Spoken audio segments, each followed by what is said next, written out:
Tere, mina olen Sigrid Melts Tere, mina Jaanika Rannola. ja me oleme täna siin teineteisele külla kutsunud. Jaa, täitsa põnev on ju. Polegi ammu näinud üksteist. Ja peale selle, et me ei ole üksteist ammu näinud, on meil tõesti mõte ju selle podcasti jooksul mõtiskleda supervisiooni üle. Ja me teeme neid podcast'e just supervisiooniühingu 25. juubeliaasta raames. Jaa, et meil on eelkäijad juba päris vahvalt rääkinud erinevate valdkondade võtmes sellest supervisioonist ja mina siin mõtlesin, et Eesti supervisiooni ja coachingu ühing, et võib-olla kas mõned kuulajad on üldse kuulnud seda, et meie ühing seisab ju selle eest, et me ühendame professionaale ja seisame kvaliteedi eest ja esindame ka valdkonda ja see 25 aastat on vist läinud päris kiiresti, nii et ja tänu sellele tegemistele ja juubeliaastale on meil veel üks asi tulemas, tead või? Tegelikult tean küll, sest see on tõesti meile suur asi. Ma saan aru, et sa viitad supervisioonikonverentsile. Jaa, et esmakordselt koostöös Äripäevaga 9. märtsil on siis tulemas ka supervisioonikonverents, kus fookus on ainult supervisioonil, nii et ma arvan, et see podcast on nagu podcastide sari on väga hea algus sellele suurele sündmusele. Jaa, ma arvan, et me oleme ise nii palju selle sees, aga ütle Jaanika, et mille pärast üldse kuulaja täna võiks meid siis kuulata või mis võiks huvi pakkuda? Jah, ma arvan, et see, kuidas me oleme ise supervisioonini jõudnud võib-olla, kuidas me ise nagu seda supervisiooni olemust üldse oleme aru saanud äkki, seda võib-olla jagada. Ja mulle tundub, et tore on alati rääkida ka vähemalt, mis minu kliente kõnetab, on minu enda isiklikud ämbrid ja võib-olla mõni selline hea kliendi tagasiside ka, et kuidas supervisioon on temal oma ämbrite kolistamisest aidanud õppida äkki või? Kuidas sul tundub? Tead, ausalt öeldes juba see sõna ämber on nii minu jaoks nagu mingi selline loovus on selles, et tänapäevases eduühiskonnas, eks ole, et kuidas kõike hästi peab tegema, et kui ma ikkagi, aga eks me siis saame mõelda, mis see ämber on, ega ma ei tea täpselt, mida sa selle ämbri all mõtled, aga mul nagu ma mõtlesin, et võib-olla mingi viig, et vead on okei või midagi sellist. No vaata, see ongi see, kuidas keegi ämbrit mõistab ja vaata, supervisioon on ju ka oma olemuselt selles mõttes väga tore, et me töötame määramutusega teinekord on ju. Ja mis see ämbrist siis täpselt sinna täna sünnib, päeva lõpuks äkki saame teada. Ja, mingi inimlikkuse noot on seal taga ka. Aga Jaanika, mis sa arvad, kui tutvustaksime ennast ka pisut? Et miks meie just seda supervisioonist täna räägime? Tahad sa mõne sõna? Tahad sa rääkida? Ma võin küll. Jaa, et kuidas ma üldse supervisiooni juurde jõudsin? Ma tegelikult tol ajal päris pikalt olin tööl hariduses ja hariduses nii juhina kui õpetajana ja tegelikult veel tagasi minnes ajas on see, et kui ma lõpetasin tollal oli keskkool, kui ma lõpetasin keskkooli, siis ma tahtsin õppida psühholoogiat, aga siis ei olnud see kohe võimalik, seal oli vaja ühte kõrgharidust juba alla, et siis sai minna ja siis ma valisin õpetajakutse. Ja huvitaval kombel siis elu keerutas niiviisi neid keerdkäike, et ma siiski, olles ka hariduses märkasin, et supervisiooni õpingud ja läksingi õppima supervisiooni, mis tegelikult on hästi ikkagi psühholoogiaga seotud. Ja läksin õppima superviisoriks ja tol ajal oli nii, et siis coaching tuli sinna juurde. Ja see oli Achim Fritsche käe all. Ja see meeldis mulle nii väga, et ma tundsin, et tead, esimest korda elus mina õpin. Et ma õpin päriselt nagu selline ennastjuhtiv õppija, kes ei õpi lihtsalt, et vaja mingi kontrolltöö teha või eksam teha või midagi nagu saavutada, vaid ma olin saba ja sarvedega seal sees. Ja pärast siis Achim Fritsche kutsus mind ka koolitama koos temaga ja nii ma sinna siis jõudsingi. Sest nüüd sa oled ju ka ISKI siis ka asutaja ja üks õppejõududest, nagu ma aru saan. Jaa, see on tõsi, sest järelikult on siin kombineerinud koos siis nii see õpetaja kutsumus kui ka, või õppejõu siis selles kontekstis ja ka superviisor ja coach, et see on nagu olnud kuidagi imeline kokkusattumus ja tõesti kutse, kui me räägime elukutsest. et see elukutse või see kutse praegu mind nii kõnetas, et kui mõelda selle, kuidas mina siia jõudsin, siis ma paar aastat tagasi avastasin, et minu ema oli lasknud teha mulle sünnihoroskoobi kunagi ja pööningul koristades selle ma leidsin. Ja seal oli kirjas, et Jaanika, sinust saab kas advokaat, juht või õpetaja. No vot, ja mina siis peale keskkooli läksin õppima seda õigusteadust, on ju, töötasin advokaadibüroos, vaatasin, et absoluutselt pole minu teema. Et õiglusel ja õigusel on ikka väga suured käärid, on ju. Ja see paberi päärimine pole minu asi. Ja sealt ma läksin õppima kosmeetikuks ja olin juht ja ettevõtja ja töötasin väga suures rahvusvahelises ettevõttes, kus ma sain siis ägeda positsiooni, et Baltikumi ja Soome koolituste juht ja mulle palgati endale isiklik superviisor ja coach selleks, et siis paremini sisse elada sellesse rolli, et mul oli 9 rahvusest inimesed seal meeskonnas ja loomulikult kõik need eesmärgid, et jääda ise terveks ellu kogu selle suure strateegia ja muutuse sees.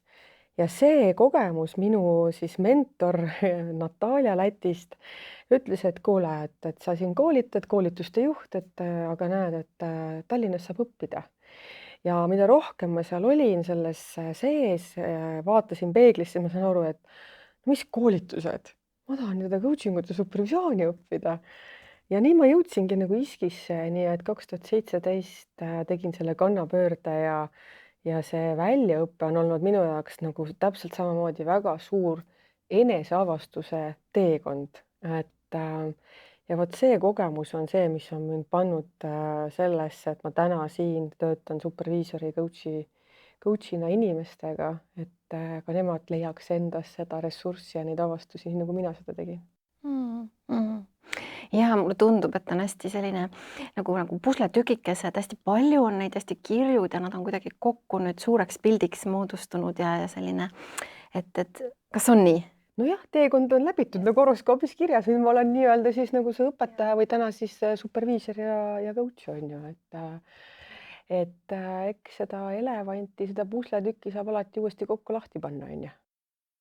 Huvitav, kas need oled sa mõelnud kunagi, et kas need juuraõpingud kuidagi annavad sulle ka mingi ressursi superviisori töös? Kindlasti, ma arvan, et kõik meie need kogemused, kogu see pagas on ju, see, mis meil on kodust kaasa antud ja kõik need igasugused erinevad töökogemused, ämbrid, edulood, ju need ju mõjutavad täna, kes sa oled, et ei ole ju vahet, kas sa oled juht, oled sa õpetaja, oled sa spetsialist, on ju, et see pagas, mis sul kaasas on ju, see süsteemne lähenemine, mis mulle endale hästi südamelähedane on, see ju mõjutab täna sind igatepidi, on ju. Aga samas, mida teadlikum sa sellest, seda paremini oskad sa erinevates olukordades nagu ennast ju juhtida ja korrigeerida vajadusel, on ju. Tead, ma olen sinuga väga nõus, sest ma mäletan tookord ma küsisin Achimilt, minu esimeselt õpetajalt, superviisori õpetajalt, et kuule, et mille pärast sina kutsusid mind koos koolitama ja siis ta hakkas mulle ette laduma seda, et aga sul on piisavalt elukogemust, kusjuures ta ei rääkinud töökogemusest, noh, seda võib-olla oli ka, aga just, et sul on 3 last ja sa oled lahutanud 1 korra ja vot sellised asjad, et sellised elulised asjad. Aga tead, Jaanika, mis mul praegu meenub? Ja see, mida huvitab väga, on see, et me oleme sinuga koos ju SKÜ ehk siis Eesti Supervisiooni ja Coachingu ühingu juhatuses ja sind on valitud nüüd SKÜ presidendiks. Oo jaa. Et täitsa nagu, me ei ole sellest rääkinud enne sinuga, aga et kuidas see on mõjutanud sinu elu nüüd viimasel ajal? Mida see tähendab? Vaata, minule kui superviisorile on professionaalsus ja kvaliteet nagu kuidagi ülitähtsad väärtused siis või põhimõtted, mis käivad ju kaasas ja oma töös, igapäevatöös. Ja kui ma kooli lõpetasin, siis mul tekkis nagu selline tühimik, et mis nüüd saab, et mis nüüd edasi saab, on ju. Ja siis ma astusingi ühingu liikmeks ja mind ennast nagu siiralt kõnetab see, et ma saan panustada valdkonda ja seista selle kvaliteedi eest ja seista selle kogukonna eest, et teha seda nagu nähtavaks, et kui ma nagu klienditöös ja klientidega suhtlemisel, kliendid ju küsivad kogu aeg ja sa näed, et nad tulevad su käest koolitust küsima, aga sa näed, et ta vajab supervisiooni, on ju. Et see oli see, mis mind nagu pani rohkem ühingusse panustama ja seda valdkonda nagu nähtavamaks tegema, et kui sa küsid, et kuidas see nagu on mõjutanud, et eks mul on endal ka need ämbreid siin, et vastavalt oma isikuomadustele tahan ju ma kohe brigadiriks hakata mõnikord, on ju, ja Tahad juhatada no vägesid? vägesid juhatada hirmsasti ja siis see on nagu pidev õpikoht endalegi, siis ma ikka käin vahepeal enda superviisori juures seda ämbrit loksutamas seal, on ju. Aga jah, et see nähtavuse tekitamine, kvaliteedi eest seismine ja just see ka kogukond, et kui tihtilugu kuuled siin uued superviisorid ja coach'id alustavad oma teekonda, siis ma alati nagu julgustan neid sellega, et tööpõld on suur ja laid, meil on kõigile tööd, et koostöös peitub jõud, on ju, et selles mõttes, et Eestis inimesed vajavad supervisiooni ja coaching ut võib-olla rohkem kui kunagi varem. Sellest kriisist tulenevalt meie töökoormusest, tööprotsesside muudatusest, keskkonnast muudatusest. Et ikkagi julgustan kõiki kaasvõitlejaid, kaasteelisi koostööd tegema ja rääkima sellest, et mida sa teed julgemalt, on ju. Ja kui sa praegu minu käest küsisid, siis mul tekkis endal seesama üks teine mõte peas, et kui sinu käest küsitakse seda supervisiooni olemust, et vaata minu käest kliendid, et tahaks klienti harida kogu aeg, et mis see supervisiooni olemus sulle nagu üldse on? Kuidas sina seda kirjeldaksid üldse?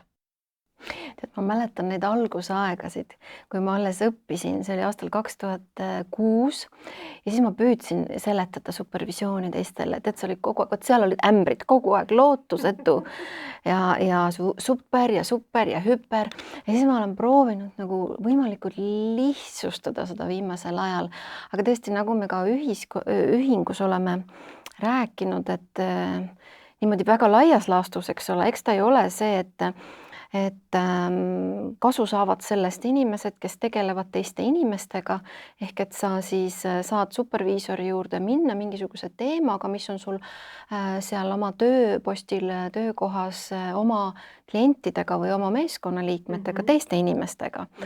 Et ta on selline nagu laiem vaade ja süsteemne vaade. Ja võib-olla praegu nagu sa rääkisid kvaliteedist ja süsteemsest lähenemisest, et need on ausalt öeldes ka mulle hästi sellised sõnad, mis resoneeruvad, kui ma mõtlen ja toimetan ka supervisioonis. Kvaliteedisüsteemi oleme me ju täiesti välja töötanud siin Eestis, ehk et me oma ühinguga kuulume ka siis Euroopa superviisorite ühingu tiiva alla kuulume, nagu katuseorganisatsioon on see ja meie siis selle osa ja see on väga hea, sellepärast et nendel on oma kvaliteedisüsteem ja meie saame siis sealt väga hästi šnitti võtta ja tõesti meil on superviisoritele kvaliteedigrupid ja see, kuidas superviisorid need seda kvaliteeti säilitavad ja uuendavad, ongi see nagu isejuhtiv pisut, aga see ongi tore, et sa ennast juhtides õpid ja jagad nendes väikestes gruppides, et kuidas mul on läinud. Et see on selline vahva viis, et seda me hoiame hästi au sees ja teine on see süsteemne lähenemine, et ja Tead, kui ma sind kuulan, siis mul hästi nagu tekkis see mõte, et mida me superviisoritena ühingus teeme, on see, et me superviseerime pidevalt üksteist, et me seisame kvaliteedi eest sellest, et me õpime üksteise kogemustest, me õpime läbi kvaliteedi kompetentside raamistiku ju pidevalt arendame iseennast ja üksteist. Ja see, et kui sa ütlesid, et supervisioon on mõeldud inimestele, kes töötavad teiste inimestega ja see lihtsustamine, ma olen jõudnud täpselt samasse punkti, et kui minu käest küsitakse, mis asi see supervisioon siis on, et mis see erinevus coaching ust on ja nii edasi, siis võiks öelda seda, et supervisiooni nii-öelda siis klient on ju, et kes tuleb supervisiooni, on inimene, kes töötab teiste inimestega, näiteks õpetajad, päästeametnikud, ka koolitajad, mentorid on ju, juhid, sotsiaalvaldkonna inimesed, kõik, kes puutuvad kokku teiste inimestega ja kes nii-öelda töötavad selle lõpptarbija või lõppkliendi nagu huvides. Ka klienditeenindajad ju tegelikult, näiteks Töötukassa spetsialistid ju käivad pidevalt supervisioonis, on ju. Et kui sinu töö mõjutab järgnevaid lülisid, on ju, järgnevaid inimesi ja kliente ja kui sa oma tööolukordades, sinu toimetulek on langenud, sa ei saa oma tööülesannetega võib-olla nii hästi hakkama, enesejuhtimisega nii hästi hakkama, siis ma arvan, et supervisioon on selle jaoks nagu hea koht, kuhu tulla, et ja võib-olla see mõte, et üks tore coach käis mul nädalavahetusel külas. No tee mulle siis selgeks. Ja siis, kui me arutasime, siis me lõpuks jõudsime, tema ise ütles selle välja, et kas ma saan õigesti aru, et psühholoog töötab minevikuga, coach töötab tulevikuga ja superviisor töötab siin ja praegu. Kuidas sa selle peale reageeriksid? See oli nii huvitav lause. Ja ma tunnen praegu, sa seda ütled, seda siin ja praegut eriti, ja siis ma tunnen, et mingi selline soojus tekib siia rindkeresse ja et enne sa küsisid, eks ole, et mis sinu jaoks on supervisioon, et siis ma lähengi sellisele mingisugusele võib-olla detailsemasse kohta seal supervisioonis, sest need imed juhtuvad seal selles, eks ole, selles üks-ühele või selles superviisor meeskonnaga või grupiga seal selles ruumis. Ja siis ma mõtlen läbi enda, et kes ma olen superviisorina. Ja esimene asi, mis ikkagi tuleb pähe, on see, et ma olen ruumilooja. Võtsid need sõnad suust praegu. Ja ma olen võimaldaja. Ja selles ja kaks märksõna võib-olla, mis just hiljuti on minuni veel nagu hästi settinud, on see, et teha seda hästi sellisel lugupidaval moel, et selline lugupidamine ja austus on selles ruumis ja samas on väga palju mängulisust ehk loovust, et see hakkab seal kõik looma ja see on alati õppimine kahepoolselt, et ei ole nii, eks ole, et see teine, see klient, nüüd tema saab ainult, et ma iga kord peale sessiooni, millised õppetunnid mulle endale ja taipamised. Ja need kliendilood, et miks ma nagu, minu käest küsitakse tihti, et vaata, ma elan tegelikult ju Pärnus ja sõidan mööda Eestit ringi ja siis mõned ütlevad, et kuidas sa nagu jaksad ja viitsid, on ju. Aga see, kui palju ma tegelikult nagu klientidelt õpin, et kuna minu üks nagu selline väga suur oluline väärtushinnang on eneseareng, on ju, pidev eneseareng, no selline nagu lapsed ütlevad, sa oled see enesearengu sõltlane, vaata, muudkui käin koolist kooli, on ju, siis see, kui kihvt on nagu oma silmaringi laiendada läbi klientide lugude, vaata, on ju. Et see mind praegu kuidagi hästi nagu kõnetas, mis sa nagu rääkisid. Et need kliendi õpikohad ja see meie vastutuse ruum luua, et ta oleks selline konfidentsiaalne, et inimene tunneks ennast selles ruumis nagu hästi, et see küsimus, mis tema peas parasjagu on, et ta saaks selles ruumis turvaliselt ja hästi läbi enda siis leida neid mõttekohti on ja taipamisi on ju. Aga millal sina viimati supervisioonis käisid? Millal ma käisin? Ma arvan, see oli eelmisel nädalal. Mis sind supervisiooni juurde viib? Õppimise tahe. Õppimise tahe. Mul on ja selguse loomise soov on need, mis ega ma ei saa ilma, et kuidagi ja ma räägin, et see ei ole ainult see, öeldakse tõesti, et supervisioonis sa käid selleks, et vaadata oma tööd oma klientidega ja see on see minu jaoks ja ka veel see, et kuidas ma inimesena arenen. Ehk et minu jaoks on superviisori juures käimine nagu terapeudi ja psühholoogi ja õpetaja ja selline nende kombinatsioon, et nende juures käimine. Kuidas sinuga on? No mulle need ikka ämbrid tulevad kohe meelde. See on hea, ma just mõtlesin, millal me need ämbrite teema juurde jõuame. Ja, no mul on see, et vaata, ma olen siuke hästi emotsionaalne inimene on ju, ja siis minul see ikkagi nagu suudan ennast, kuigi ma olen väga teadlikumaks muutunud võrreldes sellega, mis 5 aastat tagasi oli, on ju, aga mind on viimasel ajal selle nagu tööhoo sees need märkamised, millisesse rollidesse ma astun jälle. tänu nende oma baasvajadustega ja nende oma ootustega ja väärtushinnangutega, et miks ma jälle mingit rolli nagu kannan. Ja see on mind viinud enda superviisori juurde. Ja tegelikult on minu kliendid, üks hästi lahe meistriklass oli kevadel ja seal oli üks selline super õppejõud, kes ütles, et kliendid räägivad sinu kohta midagi. Et millised kliendid sinu juurde jõuavad, et sina superviisorina ju kuidagi kutsud neid enda juurde, et mina töötan igapäevaselt juhtide ja meeskondadega. Ja ma olen tähele pannud, et viimasel ajal mul kliendid tulevad ka nende rollidega hästi palju minu juurde, et kuidas mingid rollid juhina, et miks ma olen kogu aeg selline juht ja miks ma kannan sellist rolli sellises situatsioonis, et vot see, millega ma ise ämbrit kolistan, siis ma vaatan, et ma märkan neid samu ämbrit ka oma klientide juures, et nad kuidagi korduvad, on ju. Aga sama asi, et see õpikoht, et ma käin ikkagi superviisori juures ka ise siis, et kui ma märkan, et töötades 4 päeva nädalas inimestega iga ruumis, siis vahepeal on vaja võtta aeg maha, et natuke ennast ventileerida ja märgata ka oma käitumist erinevate inimestega erinevates situatsioonides. Et näiteks, et kui sa rääkisid siin super sõnad, on ju, siis on teatud seltskond inimesi, kes lähevad marru selle peale, kui sa kasutad sõna coaching ja supervisioon. Need on mingid välismaised sõnad ju. Miks sa eestikeelset sõna ei kasuta, on ju? Ja siis, kui nad käivad ühest ruumist teise kaasa, siis ma mõtlen, et okei, mis mina sellega nüüd peale hakkan, kuidas mina saaks teistmoodi siis reageerida või käituda, on ju? Et see on minu klient, on ju, mida mina saan teha teistmoodi, et mina superviisorina selles ruumis, on ju. Et klientidega on samasugused lood tegelikult. Et oma töös, oma juhtumid, oma väljakutsed, on ju, kuidas mina selles olukorras saaksin paremini hakkama või milliste lugudega sinu kliendid sinu juurde tulevad või millist kasu on sinu kliendid saanud?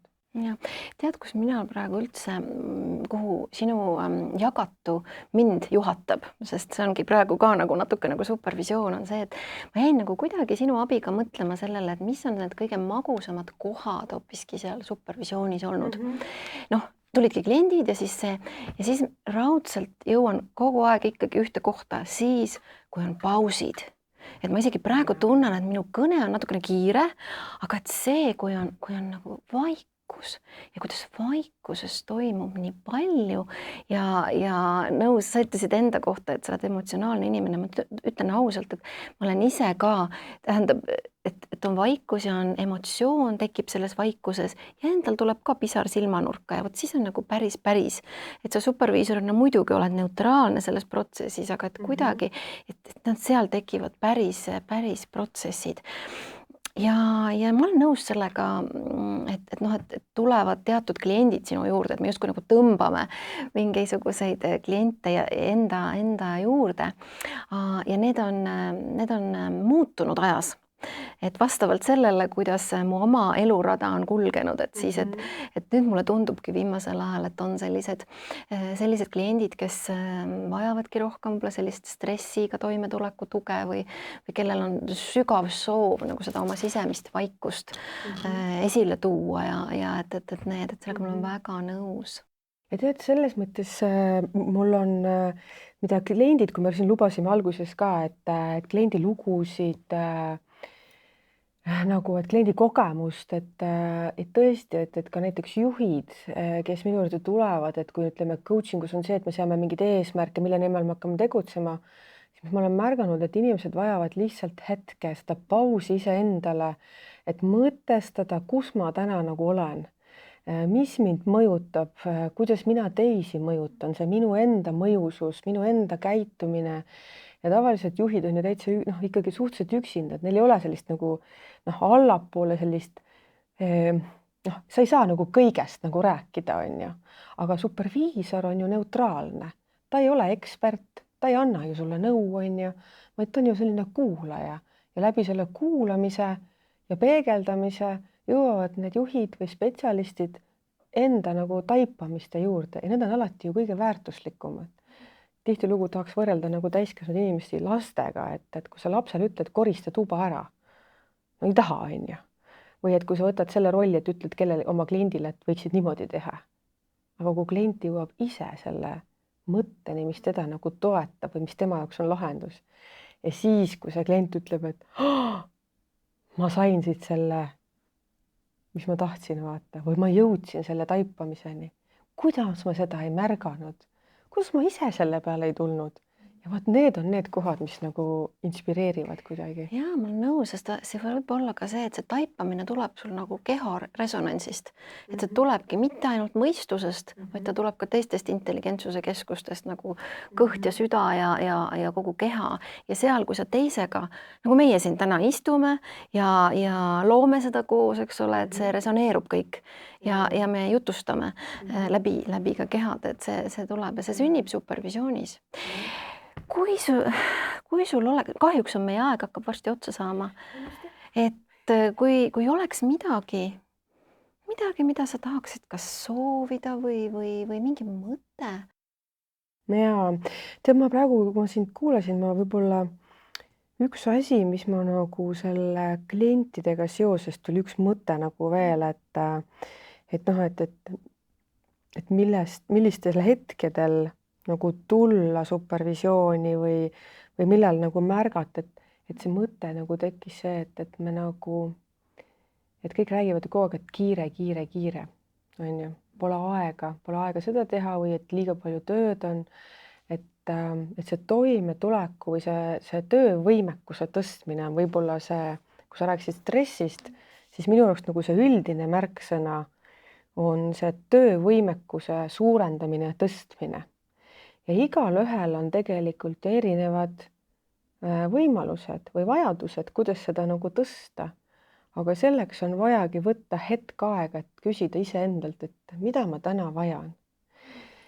Ja võib-olla see mõte on see, et julgust vaadata peeglisse ja teha seda stoppi ja tunnistada, tegelikult mul on vaja kõrvalt seisja abi. Ükskõik, kes see siis on. Mõttepartner, kaaslane, kellega mure jagada, aga meid on ju lapsepõlvest saadik öeldud, tee tööd ja siis tuleb armastus, aga nagu Vargamäel oli, armastus ei tulnud, aga mis siis tuli, on ju. Et võtta julgelt hetke ja mõelda sellele, mida ma vajan ja seista rohkem oma vajaduste eest. Ja läbi selle tuleb see jõustatus. Mul tuli meelde üks Aldous Huxley luuletus või mõned read ja see kõlas kuidagi nii, sest see on ka see, mida ma sooviksin öelda nendele, kes kuulavad, on see, et kergelt, mu laps, kergelt, kõike, mida teed, tee kergelt. Kuidagi kerge tunne praegu, Jaanika, sinuga siin vestelda ja kuidagi selline meenutas natuke nagu supervisiooni, et sa alustad nagu, et see nagu määramatusega, et sa ei tea, millega klient tuleb. Sul nagu mingi eesmärk on ju olemas, et sa saad ju kokku ja te räägite. Aga kuhu sa jõuad, on nagu see sünnib. Mis sa nimetasid, see ebamäärasusega või määramatusega töö ja seal teatud kergust või voogu on vaja, et seal tantsida. Ja kui kedagi kuulajatest nüüd hakkas see asi veel rohkem huvitama, siis tõesti 9. märtsil on siis Filmimuuseumis Tallinnas on supervisiooni konverents, piletid on nagu müügil ja ka ühingu tegemiste kohta saab kurssi viia ennast küll Facebookis ja küll kodulehel. Aga jaa, et aitäh, et sa seda kutset mulle niimoodi edastasid, sest sina mind kutsusid siia, see oli nii tore vestlus. Ja aitäh sulle, Jaanika, et sa tulid, et me saime siin rääkida ja soovin meile palju armastust. Ja kuulajatele ka. Ja kuulajatele ka palju armastust ja rõõmu. Aitäh sulle. Aitäh.